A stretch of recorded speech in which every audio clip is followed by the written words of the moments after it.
이 시간 저희들이 누가복음 19장 11절부터 27절 말씀을 읽었습니다.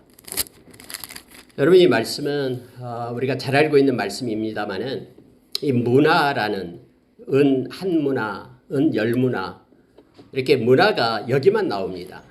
그래서 오늘 이 시간 이 말씀을 가지고 하나님께서 이 말씀을 통해서 우리에게 주신 그러한 영적인 은혜를 이 시간에 나누기를 원합니다. 나오고 있는 마태복음 18장에 보면 나오고 있는 게 있죠.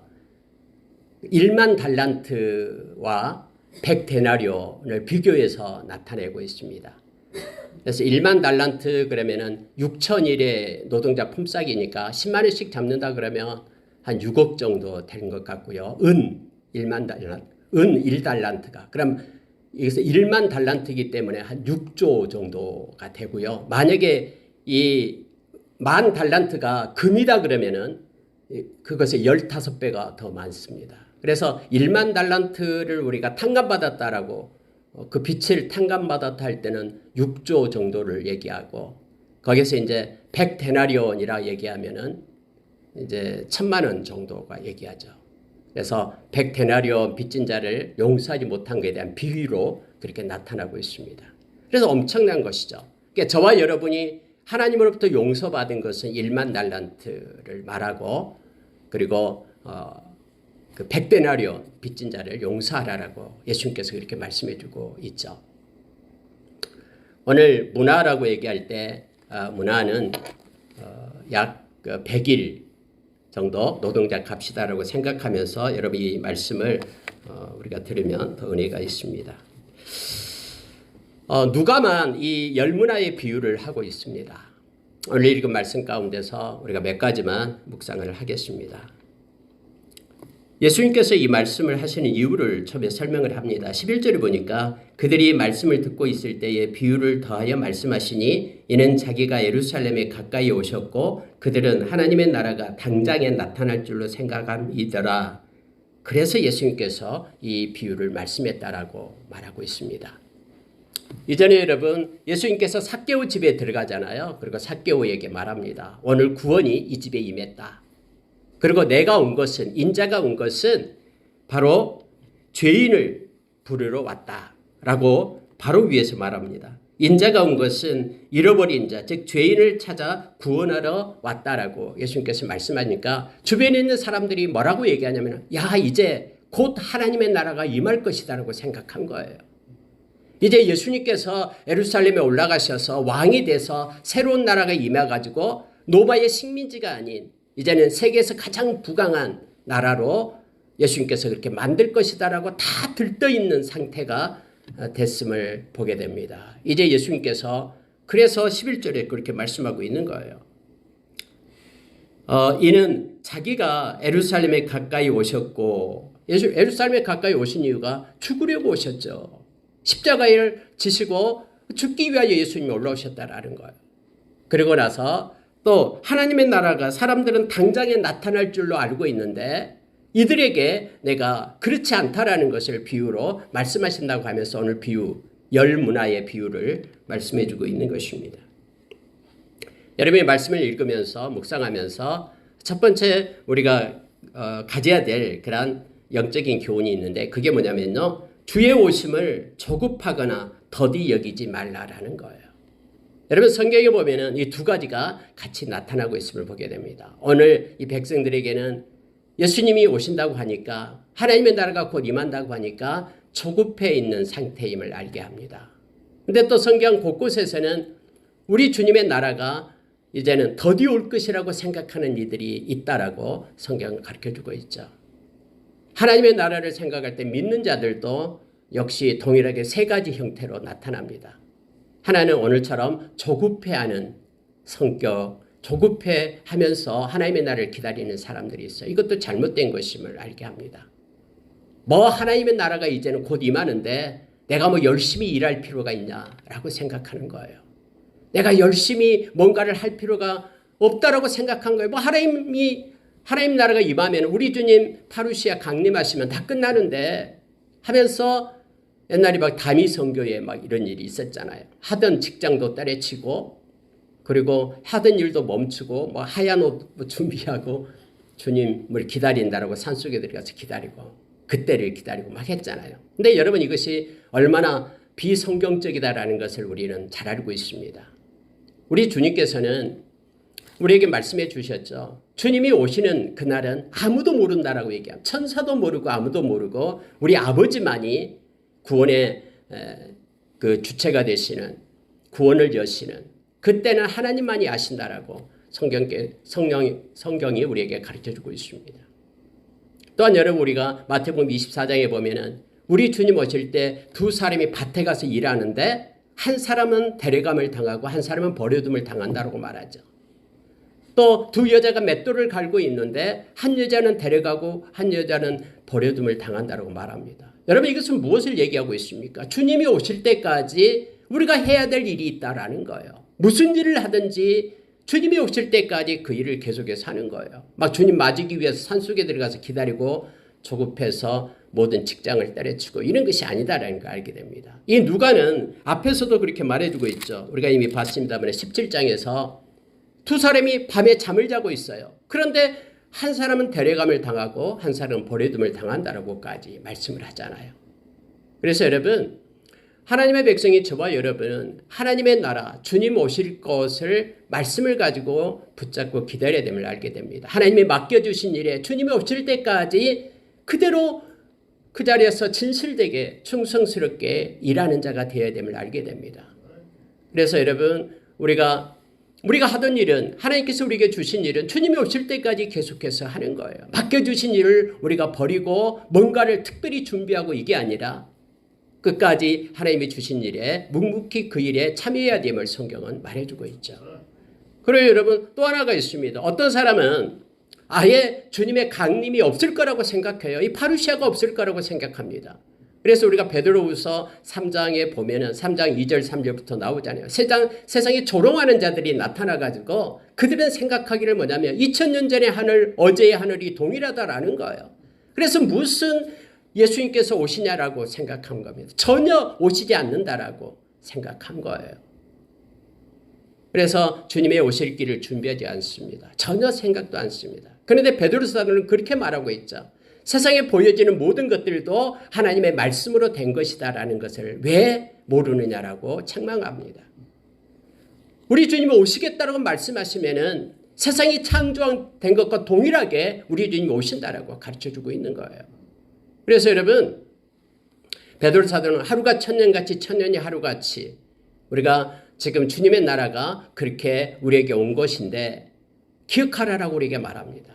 그것이 뭐냐면 한 생명이라도 회개하고 구원 얻는 것을 하나님이 기뻐하시기 때문에 주님이 오실 때까지 생명을 구원하는 일에 우리가 동참하고 하나님의 마음과 뜻 있는 곳에 우리가 있어야 된다라고 베드로 사도는 말합니다. 그러나 하나님의 때에 반드시 하나님은 말씀하셨기 때문에 주님은 오신다라고 우리에게 가르쳐주고 있죠.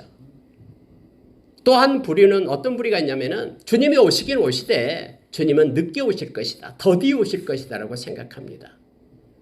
그래서 이제는 주님이 오실 것을 갖다 소망하는 마음이 없어요. 주님이 오시든 말든 상관없이 자기의 할 일을 하고 있는 이들이 있습니다. 여러분 마태복음 24장 45절 이하 46절부터 그게 나타나고 있죠. 주님이 더디 올 것이라 생각해서 그가 게으르고 나태해지면서 주님이 늦게 오니까 뭐 다음에 주님 가까이 오실 때 내가 이제 뭔가 챙기고 정신 챙기고 있자라고 생각한 거예요. 그러다 보니까는 주님이 맡겨준 일을 소홀히 합니다.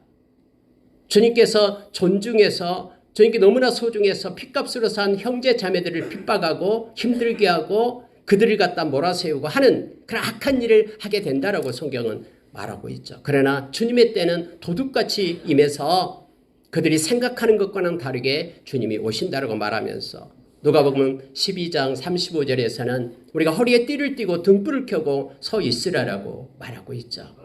주님 오실 때에 이렇게 깨어서 주님 오실 것을 사모하면서 기다리고 있는 이들에게 주님이 맡겨준 일을 묵묵히 행하면서 인내로 주님을 바라보는 이들에게 주님은 너무 기뻐서 그 종을 이 주인의 자리에 앉히고 주인이신 주님께서 시종을 든다라고 성경에 말해주고 있음을 보게 됩니다.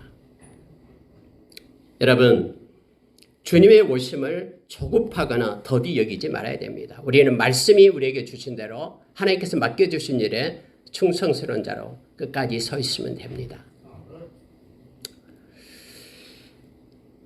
우리의 신앙도 마찬가지입니다. 여러분, 우리가 조급해하면은 또 우리가 더디고 게으르면은 안 됩니다.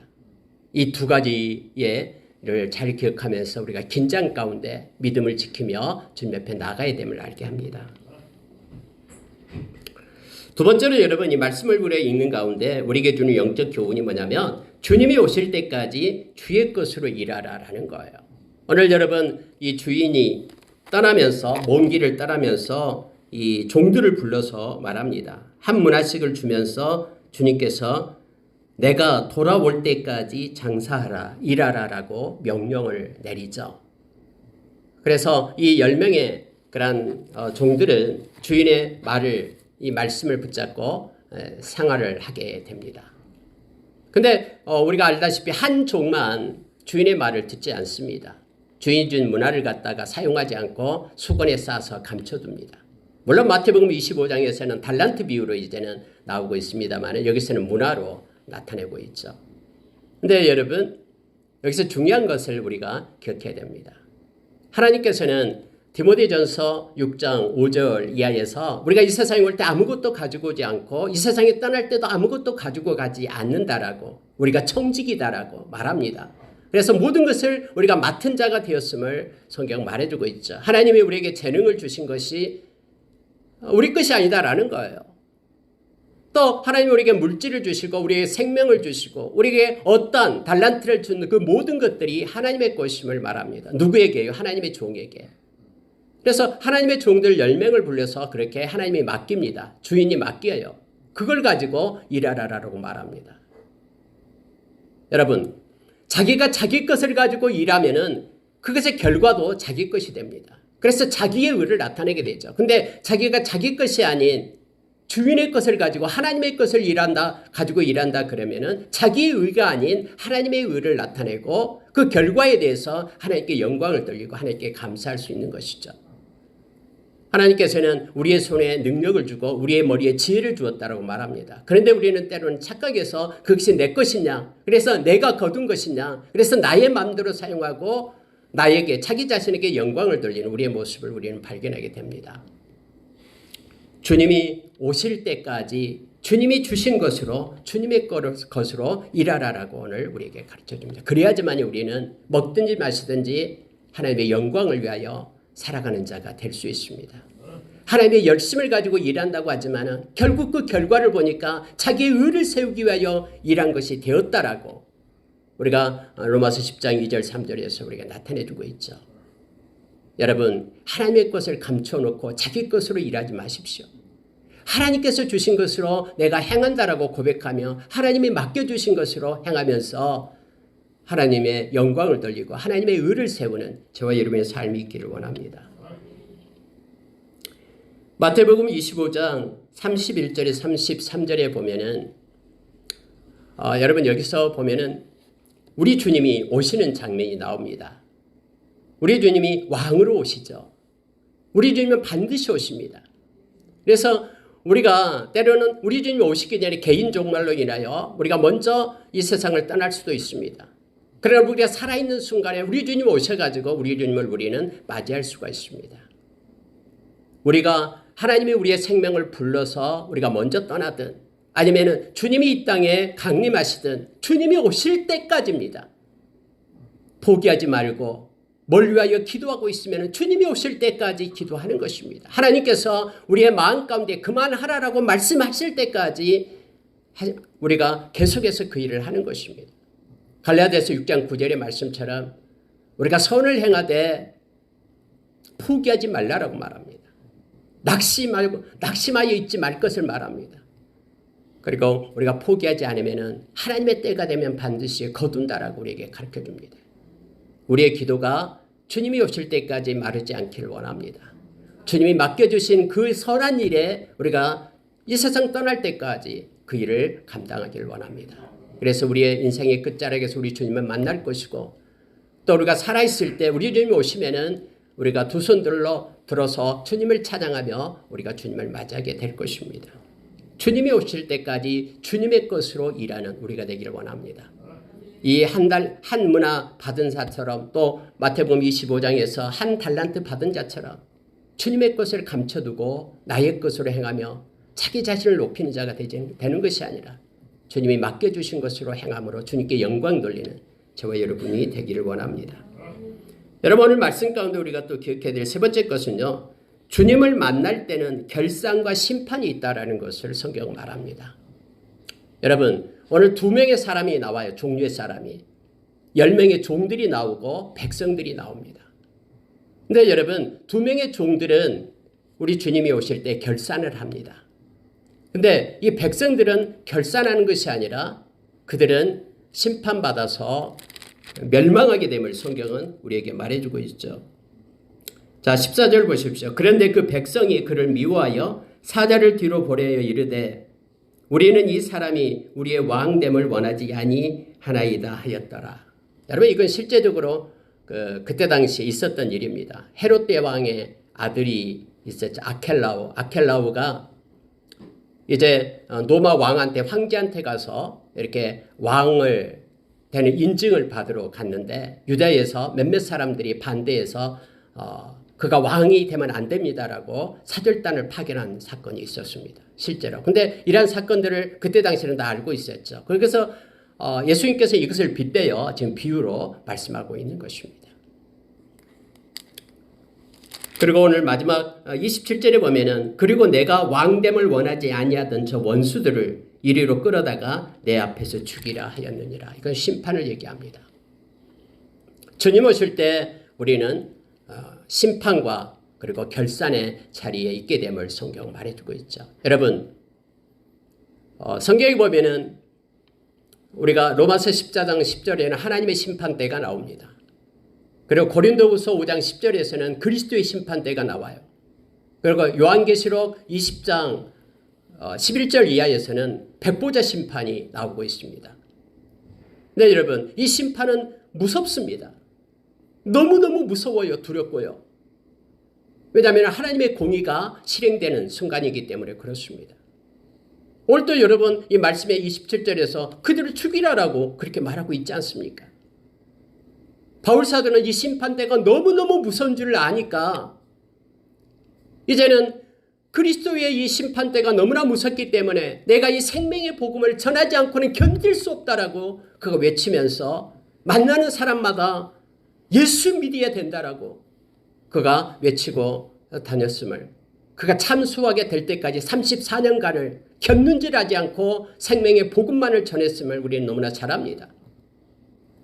여러분 요한사도가 요한계시록 그 20장 11절 이하에서 백보자 심판 때 모든 민족이 그 심판대 앞에 다 서게 됩니다. 그런데 하나님 앞에는 두 권의 책이 펴져 있다고 얘기해요. 하나는 행위의 책이 있고 하나는 생명책이 있다고 말합니다. 여러분 행위의 책은 하나님께서 결산하기 위해서 펴놓은 거예요. 그리고 생명책은 이제 이 백성들처럼 생명책에 기록되지 않는 이들은 모두가 다 불못에 던져진다라고 요한계시록 20장 15절에서 그렇게 말해주고 있잖아요. 그래서 심판의 책이 되는 거예요. 예수의 생명이 없는 이들에게는 모두가 다 불못에 던져져서 영원한 영벌 가운데 있게 됨을 성경 우리에게 말해주고 있죠. 예수님께서도 마태복음 25장에서 마지막에 영벌에 처하게 된다고 말해주고 있는 거예요. 그럼 여러분 이 결산이다라는 것을 말할 때에 저와 여러분이 잘못되고 죄를 짓고 허물진 것들은 예수의 보혈 힘입고 우리가 회개를 해야 되죠. 그러면은 이것들이 다 사하여진다라고 말합니다. 왜냐하면 예수님의 피값으로 우리의 모든 죄가 다 지불되기 때문에 그렇죠. 그리고 우리가 찬물 한 그릇 누군가에게 대접하고 선한 일 한 것은 반드시 결산의 때에 하나님으로부터 보상을 받는다라고 성경 우리에게 가르쳐주고 있습니다. 그래서 예수 믿는 이들에게는 주님이 오실 때가 바로 하나님의 보상이 있는 때고 하나님의 공의가 실현되고 하나님의 사랑이 나타난 때죠. 그러나 믿지 않는 이들에게는 이처럼 심판이 임하게 됨을 성경은 우리에게 가르쳐줍니다. 오늘 읽은 말씀 가운데서도 두 가지가 나와요. 종들이 있고 백성들이 있는데 백성들은 예수 그리스도가 그의 왕됨을 허락하지 않습니다. 그의 마음의 왕자에 오셔서 그의 모든 인생을 통치하시고 간섭하시는 그러한 우리 주님을 그들은 원치 않아요. 그래서 예수님을 믿지 않습니다. 배격합니다. 우리가 요한계시록 20장 8절에 보면은 거룩한 성에 들어가지 못한 이들 가운데 믿지 않는 자가 있죠. 그들에게는 하나님께서 예수님이 그의 왕됨을 믿지 않고 원하지 않고 영접하지 않는 자임을 알게 합니다. 그들에게는 심판이 있음을 성경은 분명히 말하고 있음을 우리가 기억하기를 원합니다. 여러분, 네 번째 보면은 주의 종들은 자기 생각 위에 말씀을 둔다라고 제가 묵상하면서 이렇게 소제목을 달았습니다. 진짜 종들은, 종이라 그러면은 주인의 말을 순종하는 이들이 종이죠. 가짜 종들은 주인의 말에 상관이 없습니다. 주인의 명령이 어떻든 그거는 상관이 없어요. 그러나 진짜 종은, 부름받은 종은 주인의 말을 경청합니다. 그리고 자기의 생각으로 그 주인의 말을 업신여기거나 버리지 않습니다. 자기의 생각 위에 말씀을 두기 때문에 그렇습니다. 사람은 감정의 동물이 있죠. 또 의지가 있고 의지대로 행하잖아요. 그런데 여러분, 하나님의 종들은 기억해야 될 것이 있습니다. 저와 여러분이 예수님을 주님이라고 부르면 저와 여러분은 예수님의 종이다라는 뜻입니다. 그는 주님의 말을 경청합니다. 그리고 주님의 말을 자기의 이성과 자기의 경험과 지식과 그 위에, 생각 위에 말씀을 먼저 둔다라는 것을 말합니다. 여러분, 한 문화를 받은 사람이 둘둘 싸가지고 와가지고 주인 앞에 와서 자기 생각을 얘기합니다. 당신은 엄한 사람인 줄 알았습니다. 당신은 뿌리지도 않은데 거둔 자임을 알았습니다. 당신의 이 문화가 없어지면 큰일 날 것으로 생각했습니다. 그래서 이것을 소중히 보관했다가 가지고 왔습니다. 당신 거 받으십시오 하면서 한 문화를 꺼내는 것을 보게 되죠. 주인은 그렇게 말합니다. 네가 나를 그렇게 알았느냐라고 말합니다. 그는 왜 책망을 받습니까? 주인의 말에 순종하지 않았기 때문에 그렇습니다. 주인은 당장 내가 너에게 준 그것을 가지고 내가 올 때까지 일어나라고, 장사하라고 그렇게 명령을 하고 갔거든요. 말씀을 줬거든요. 근데 주인의 말씀을 버리고 자기의 생각을 가지고 말씀을 요리한 것입니다. 그래서 결국 말씀을 순종하지 않았기 때문에 그는 주인의 종이기 때문에 주인으로부터 책망을 받게 됨을 알게 합니다. 여러분, 우리가 고린도후서 10장 2절부터 말씀을 보면은 성경 우리에게 가르쳐준 것이 있죠. 하나님보다도 높아진 모든 이론과 철학을 무너뜨리라라고 얘기합니다. 우리의 생각이 하나님 말씀, 주님의 말씀보다 높이 있으면은 생각이 말씀을 마음대로 끌고 버리고 하잖아요. 그런데 성경은 그리스도께 순종하도록 우리의 생각을 사로잡아 복종시켜라라고 얘기합니다.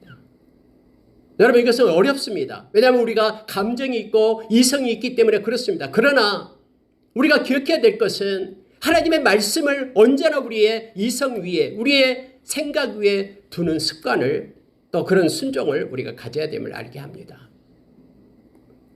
내 생각과 내 상황과 말씀이 상충할 때는 내 생각을 버려야 됩니다. 내려놔야 됩니다. 밤새 그물을 던졌지만은 주님께서 다시 한번 깊은 데 가서 그물을 던져라 그러면은 던져야 됩니다. 성령의 인도하심을 우리가 기도 중에 받으면서 성령께서 우리를 진리 가운데로 인도하신다라는 것은 진리 알레테이아 말씀 가운데로 우리를 이끈다라는 것입니다. 이 말은 우리의 생각과 마음, 경험과 지식 위에 하나님의 말씀을 두고 살게끔 성령께서 우리를 도우신다라는 거예요. 그래서 우리가 성령에 충만하지 않고 성령을 의존하지 않으면은 자기의 생각과 자기의 뜻을 가지고 감정을 따라서 살아가게 됨을 알게 합니다. 이게 갈라디아서 5장 16절의 이하에 나와 있는 말씀이죠. 성령을 쫓을 것인가, 그리고 자기의 정욕을 따를 것인가라는 것을 가지고 그 결과가 완전히 달라짐을 성경 우리에게 말해주고 있습니다. 이 한 문화 가진 사람의 결정적인 실수가 뭐냐면 바로 자기 생각을 주인의 말씀 위에 두었기 때문임을 알게 합니다. 달란트 비에도 동일합니다. 한 달란트 받은 자가 주인한테 그렇게 책망을 받은 이유가 바로 자기의 생각이 먼저였기 때문에 책망을 받았음을 알게 합니다. 여러분, 다섯 번째 보면은 행한 악과 행하지 않는 선을 회개해야 된다라는 것으로 소제목을 잡았습니다. 여러분, 우리가 죄를 지을 때는 잘합니다. 하지 말라라는 것을 내가 행하고 내게 정욕대로 행하고 나쁜 짓을 하고 이런 것들은 내가 회개해야 된다고 생각합니다. 그런데요, 행할 선을 행하지 않는 것은 그냥 넘어갑니다. 근데 성경은 내가 행할 선을 알고도 행하지 않는 것이 죄임을 성경은 말합니다. 광야 생활에서 여러분, 성막 위에 구름 기둥이 떠오를 때 이제 많은 이스라엘 백성들은 자기의 장막을 걷어가지고 떠날 준비를 합니다. 구름 기둥이 움직일 때에 그들은 따라서 움직입니다. 그러나 구름 기둥이 멈춰 있을 때는 그들은 그곳에 멈춰 있어야 됩니다. 아무리 떠나고 싶어도 구름 기둥이 이동하지 않으면 그곳에 있어야 되는 거예요. 하루든 한 달이든 1년이든 그곳에서 구름 기둥이 떠오를 때까지 그곳에서 인내하며 그곳에서 순종하며 있어야 됩니다. 구름 기둥을 따라 움직이는 것도 하나님께 순종하는 것이고, 구름 기둥이 멈춰섰을 때 그 자리에서 인내하며 기다리고 있는 것도 하나님 앞에 순종하는 것입니다. 여러분, 선을 행할 줄 알면서 하나님이 주신 마음이 있는데 거기서 순종하지 않고 내가 가만히 머물러 있는 것도 이게 죄임을 성경은 말해주고 있습니다. 그래서 야고보 선생님은 야고보서 4장 17절에서 선을 행할 줄 알고도 행하지 않는 것은 죄다라고 말하고 있습니다. 그런데 많은 크리스천들이 내가 죄를 지을 때는 그 죄는 회개하면서 내가 선을 행하지 않는 죄에 대해서는 회개하지 않는 것이 있습니다. 여러분, 오늘 이 한문화 받은 사람은 자기가 받았던, 주인에게 받았던 그 문화에 대해서 그걸 가지고 말씀을 따라서 내가 열심히 일을 해야 되는데 일하지 않고 그대로 가지고 있었습니다. 그것이 죄였음을 성경은 우리로 깨닫게 합니다. 우리가 악한 데는 미련하고 선한 데는 지혜롭기를 원합니다. 그리고 하나님께서 주신 마음을 따라 순종하고 민감한 하나님의 은혜 가운데 늘 우리가 있기를 원합니다. 마지막으로 여러분, 주의 공의와 사랑은 주권적 은혜로 행해진다라고 이렇게 소제목을 붙였습니다. 여러분, 하나님이 행하시는 것은 하나님의 주권적인 그런 행사십니다. 그냥 공평의 논리로 나눠준 것이 아닙니다. 오늘 여러분 보십시오. 하나님께서 이렇게 이 말씀 가운데서 우리 주님이 이렇게 말씀하고 있죠. 자, 여러분 17절 보시기 바랍니다. 주인이 이르되 잘하였다 착한 종이여, 네가 지극히 작은 것에 충성하였으니 열골 권세를 차지하라 하고. 여러분, 한 문화 가진 자가 가서 열심히 일해가지고 열 문화를 남겼다라고 얘기합니다. 그런데 주인이 하는 얘기는 잘하였다라는 겁니다. 그리고 착한 종이라고 얘기합니다. 제가 봤을 때는 그만큼 남기려면 열심히 일을 했겠습니다만은 착한 것하고는 좀 거리가 먼 것 같는데 이것은 제 생각이고요. 우리 주님께서는 착한 종이라고 말합니다.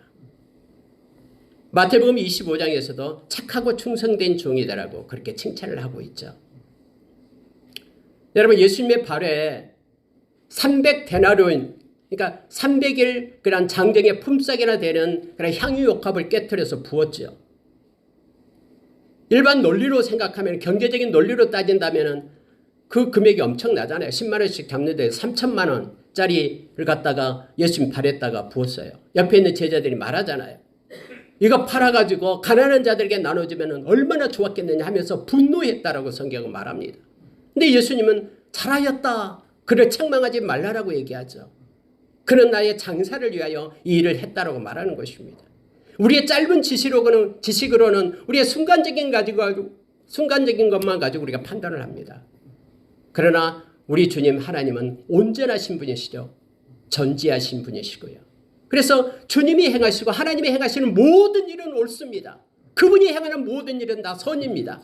우리가 생각하기에 불합리하게 여겨지더라도 주님은 주권자 되십니다. 그분이 행하신 것은 다 옳은 일됨을 성경 말합니다. 하나님이 잘했다 그러면 잘한 것입니다.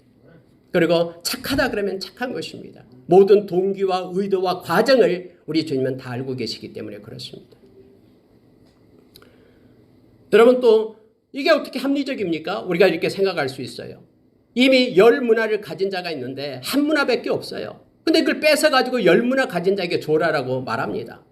이게 주변에서 말합니다. 아니 이미 10문화나 가지고 있는데 그럼 하나 가지고 있는 거 뺏어서 이쪽에 10문화 가진 사람 주면 저 사람 아무것도 없게요. 그럼 어떻게 됩니까? 공평의 원리도 맞지 않죠. 근데 우리 주님께서는 그렇게 한다라고 말씀하고 있습니다. 그런데 주님이 행하신 일이 옳다라는 것을 우리는 인정을 해야 됩니다. 왜냐하면 주님은 우리 인간이 가진 어떤 분배의 공평의 원리를 가지고 경제적 논리를 가지고 말씀하신 분이 아니고 우리 주님은 주권적인 은혜를 가지고 일하신 분이기 때문에 그렇습니다. 만약에 하나님께서 우리의 논리와 이성적인 잣대로 우리를 대했다 그러면은 우리는 하나님 앞에 설 자가 아무도 없습니다. 우리는 구원받을 자가 아무도 없습니다. 다 죄악 덩어리고 모순 덩어리, 모순 투성이기 때문에 그렇습니다. 우리가 로마서 8장 29절 30절 하나님은 이미 세상이 만들어지기 전부터 저와 여러분을 아시고 정하시고 부르시고 예수님의 보혈로 의롭다 하시고 우리를 영화롭게 하신 분이 그분입니다. 여기에는 불가항력적인 하나님의 은혜가 우리 가운데 주어졌기 때문에 저와 여러분이 구원을 얻을 수 있는 것입니다. 에베소서 2장 8절에서 저와 여러분이 구원을 얻을 수 있는 것은 뭐가 잘난 것이 있어서 구원을 얻는 것이 아니라 하나님께서 우리에게 믿음을 주어서 하나님의 은혜를 베풀어서 우리가 구원을 얻은 자가 되었다라고 성경은 말합니다. 여러분 때로는 마태복음 20장 1절부터 16절의 말씀이 이해가 되지 않습니다. 어쩔 때는요. 한 포도원의 주인이 시장에 나가서 사람들을 포도원에 가서 일하게끔 일꾼을 부르러 갔잖아요. 이런 시간에 가서 사람들이 있으니까 불러드립니다. 우리 포도원에 가서 일해라. 한 데나리온 주겠다라고 말합니다. 그들이 기뻐서 일일 일꾼이니까 하루하루 일하는 일꾼이니까 와서 일을 합니다. 성경에 보면은 제3시, 6시, 9시 그리고 11시에 나가서 사람들을 갖다 자기 포도원에 가서 일하게끔 했다라고 그렇게 말하고 있죠. 여러분 11시다 그러면은 6을 더하면 됩니다. 그러면은 17시 그러니까 오후 5시죠. 오후 6시가 되면 끝납니다. 1시간 그 사람은 일한 거예요. 이른 아침은 아침 6시를 말합니다. 아침 6시부터 12시간을 그 사람이 일했어요.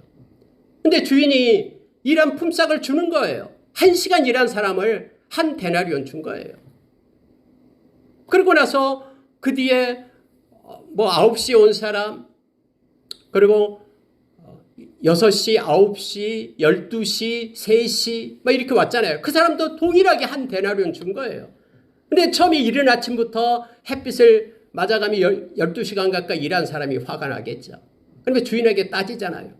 아니 저 사람은 1시간밖에 일하지 않았는데 한 데나리온 줬는데 나는 12시간 일했는데 한 데나리온 이게 말이나 됩니까? 그렇게 따질 때에 이 주인이 뭐라고 얘기합니까? 내 것 가지고 내가 행한다라고 얘기합니다. 여러분 우리는 때로는 착각해요. 저와 여러분이 아침 일찍부터 와서 일하는 그런 일꾼인 줄 착각합니다. 아니요. 저와 여러분은 11시에 와서 오후 5시에 와서 일한 백성입니다. 하나님의 은혜로 주권자의 은혜로 주권적 은혜로 저와 여러분이 구원을 얻었음을 우리가 기억하기를 원합니다. 이 세상에서 죄 없는 자가 아무도 없다라고 말합니다. 근데 이 죄값을 갚기 위해서는 우리가 1살 때부터 죽을 때까지 100살에 죽는 날 100살까지 부지런히 일해서도 우리 죄 하나를 갚을 수 있는 사람이 아무도 없다라고 얘기합니다. 하나님의 은혜로 저와 여러분이 구원받은 자임을 성경은 말해줍니다. 주의 공의와 사랑은 주권적인 은혜로만 행해짐을 성경은 말하고 있습니다. 그래서 여러분 저와 여러분이 구원받고 하나님의 백성 된 것에 대해서 하나님을 찬양하고 경배하며 하나님을 향한 그런 구원의 노래가 마르지 않는 저와 여러분이 되기를 원합니다. 여러분 열문화를 생각하면서 오늘 하나님께서 우리에게 주신 영적 교훈들을 묵상하며 6가지를 나눴습니다. 주님의 오심에 조급해해서 또 더디 온다고 그러한 자리에 있지 않길 원하고 하나님 맡겨주신 자리에 묵묵히 기다리며 주님의 때를 기다리는 저와 여러분 되기를 원합니다. 주님 오실 때까지 우리가 내 것이 아닌 주님의 것으로 일하면서 주님께 영광 돌리고 감사하며 선한 청지기의 정신을 갖는 저와 여러분 되기를 원합니다. 주님을 만날 때에 우리는 우리가 가진 유효기간이 끝나고 모든 것의 유효기간이 끝납니다. 주님께 앞에 결산하게 된다는 걸 생각하면서 주님의 영광을 위하여 잘 활용하고 지혜롭게 사는 우리가 되기를 원합니다. 그리고 믿지 않는 영혼들에 대한 주의 심판이 있다는 것을 기억하고 할 수만 있으면 그들이 사망의 자리에서 생명의 자리로 옮겨오게끔 우리가 힘써 기도하며 생명의 통로가 되기를 원합니다. 저와 여러분은 주님의 종입니다. 부르심을 받은 자는 부르시는 자에게 순종해야 됩니다.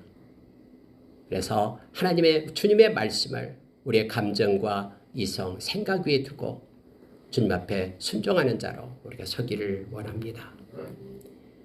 행한 악뿐만 아니라 행하지 않는 선에 대해서도 깊이 생각하고 하나님 앞에 능력 달라고 그리고 순종할 수 있고 자원할 수 있는 마음 달라고 기도하며 하나님께 영광 돌리는 우리가 되기를 원합니다.